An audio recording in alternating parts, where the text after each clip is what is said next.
Hi guys, so for today's vlog, so dito kami sa Yakiniku King nag-decide mag-dinner. So ayan.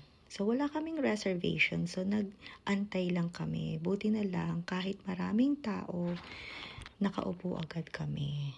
So ayan. Nag-start ng magluto ng mga meat at ayan yung mga appetizer. So, antayin lang natin dumating pa yung mga iba naming in-order. So, ayan si G-Style. Nag-start ng magluto. And then, naantay pa namin yung iba.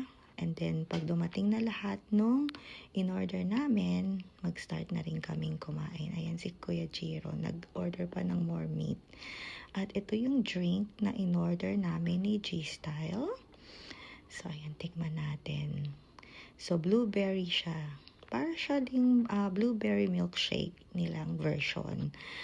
So, ayan pa yung ibang in-order namin. And then, after nyan, kakain na rin kami. So, tama lang naman yung in-order namin. Dahil minsan talaga, hindi namin maubos talaga. So, ayan na lahat. Thank you guys for watching. See you guys next time. Bye!